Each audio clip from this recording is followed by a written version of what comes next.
Guys, അപ്പൊ ഇന്ന് നമ്മള് പുതിയ വീഡിയോ എന്താണെന്ന് ചോദിച്ചാൽ മുന്തിരി ചൂടാക്കി ഉപ്പിലിട്ടത്. അപ്പൊ നമുക്ക് നേരെ വീഡിയോയിലേക്ക് പോകാം.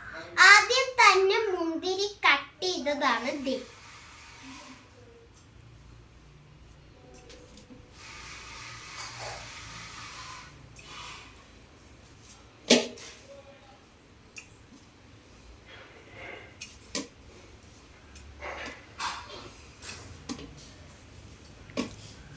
അത് കഴിഞ്ഞ് നമ്മൾ ചൂടാക്കണം. അതായിട്ടില്ല, എന്നാലും അരിഞ്ഞോണ്ടിരിക്കുകയാണ്.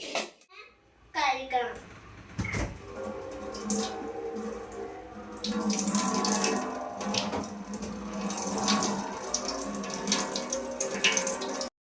ഇതിൽ നമ്മൾ യൂസ് ചെയ്യേണ്ടത് നല്ല കുരു ഇല്ലാത്ത പച്ചമുന്തിരിയാണ്. നല്ല മധുരമാണ്, പിന്നെ നല്ല ഫ്രഷുമാണ്. പിന്നെ ഒരു മുളകും കൂടി ചേർക്കണം. ഇതിൽ നമ്മൾ മുളക് ചേർത്തിട്ടുണ്ട്. ഇനി നമ്മൾ ഇതിലേക്ക് കുറച്ച് വെള്ളം ഒഴിക്കണം.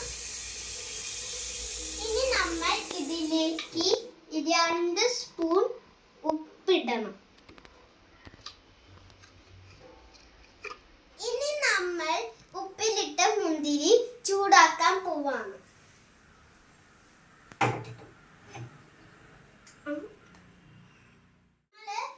ചൂടാക്കിയ വെള്ളം കളഞ്ഞിട്ടുണ്ട്. ഇനി പച്ച വെള്ളം ഒഴിച്ചിട്ട്